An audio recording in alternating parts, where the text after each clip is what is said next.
8 రోజుల మిషన్ కోసమని అంతరిక్షానికి వెళ్లి 9 నెలలకు పైగా అక్కడే చిక్కుకుపోయిన ఆస్ట్రోనాట్స్ సునీత విలియమ్స్, బుచ్ విల్మోర్లు ఎన్నో అవాంతరాల తర్వాత సురక్షితంగా భూమి మీద అడుగుపెట్టేశారు.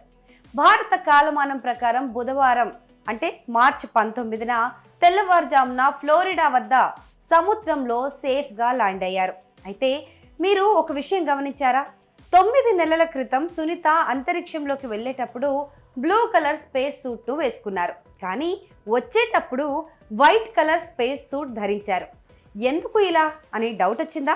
అండ్ వీరు భూమిని చేరడానికి ఇంత ఆలస్యం అవ్వడానికి ఆ సూట్స్ కూడా ఒక కారణమని మీకు తెలుసా? అయితే ఆ విషయాలు ఈ వీడియోలో తెలుసుకుందాం.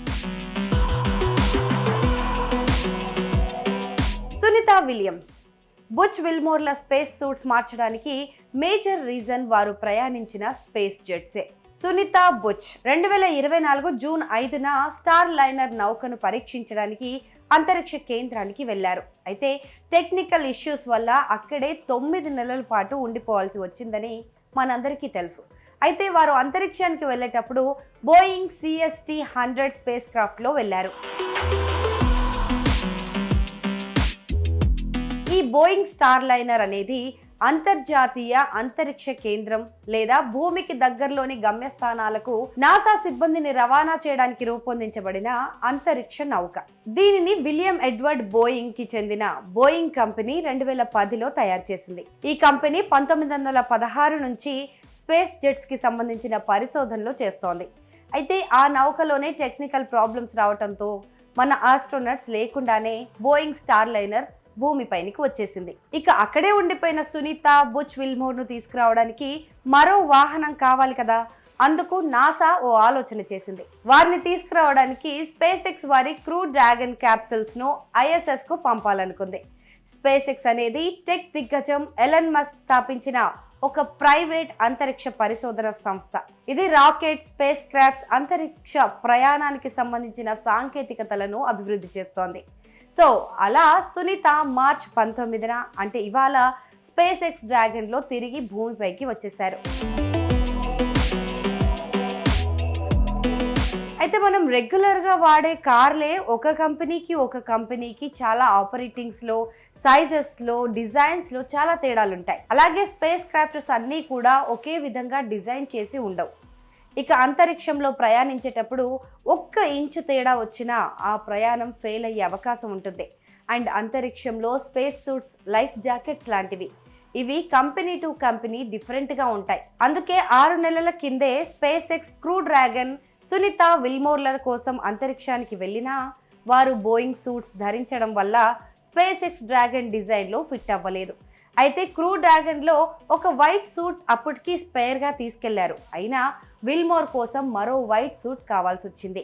దీంతో వారు తిరుగు ప్రయాణం మరింత ఆలస్యమైంది. బోయింగ్ కంపెనీకి చెందిన సూట్స్ని బోయింగ్ బ్లూ ఫ్లైట్ సూట్స్ అంటారు. ఇవి స్పెషల్గా స్టార్ లైనర్ సేఫ్టీ ప్రోటోకాల్ ప్రకారం డిజైన్ చేశారు. ఇక స్పేస్ ఎక్స్ వారి సూట్స్ని స్టార్మెన్ సూట్స్ అంటారు. ఇది తెల్ల రంగులో ఉంటుంది.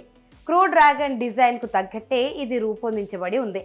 సో అంతరిక్షంలో ఒక ట్రాన్స్పోర్టేషన్ నుంచి ఇంకో దానికి చేంజ్ అవ్వడం అనేది చాలా ఛాలెంజింగ్ టాస్క్.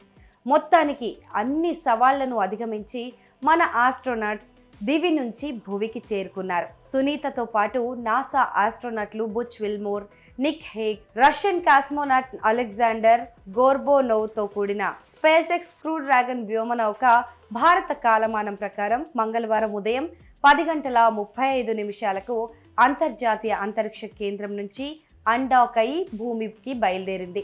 ముందుగా సునీత, ఇతర ఆస్ట్రోనట్లు కూడా క్రూ డ్రాగన్ క్యాప్సూల్స్లోకి చేరుకున్న తర్వాత అది ISS నుంచి విడిపోయింది. ఆ తర్వాత క్యాప్సిల్ హ్యాచ్ క్లోజ్ అయింది, అంటే క్యాప్సిల్ మూత క్లోజ్ అయింది. అనంతరం భూమి చుట్టూ కక్షలో తిరుగుతూ 17 గంటల రిటర్న్ జర్నీని క్యాప్సిల్ మొదలుపెట్టింది. బుధవారం తెల్లవారుజామున 3:27 అమెరికాలోని ఫ్లోరిడా వద్ద సముద్రంలో క్యాప్సిల్ స్లాష్ డౌన్ అయింది. ఆ వెంటనే క్యాప్సిల్స్ ను తీరానికి చేర్చిన తర్వాత అందులో నుంచి ఆస్ట్రోనాట్లు బయటకు వచ్చారు. తర్వాత మెడికల్ టెస్ట్ల కోసం నేరుగా నాసా స్పేస్ సెంటర్కు తరలించారు. ఇన్నాళ్ళు అంతరిక్షంలో జీరో గ్రావిటీ పరిస్థితుల్లో గడిపినందున వారు భూమిపైన తిరిగి గ్రావిటీ పరిస్థితులకు అలవాటు పడేందుకు కొన్ని నెలల సమయం పడుతుంది. కాగా Sunita Wilmore SpaceX crew 19 మిషన్లో భాగంగా గతేడాది జూన్ 5న బోయింగ్ స్టార్ లైనర్ వ్యోమనౌకలో ISSకు వెళ్లారు. వారం తర్వాత వారు తిరిగి రావాల్సి ఉండగా స్టార్ లైనర్లో వరుసగా సాంకేతిక సమస్యలు తలెత్తాయి. దీంతో వారి రిటర్న్ జర్నీ వాయిదా పడుతూ వచ్చింది. తాజాగా శనివారం space X company Falcon 9 rocket ద్వారా క్రూ డ్రాగన్ స్పేస్ క్రాఫ్ట్ను పంపగా అందులోనే సునీత ఇతర ఆస్ట్రోనట్లు తిరిగి భూమికి వచ్చారు.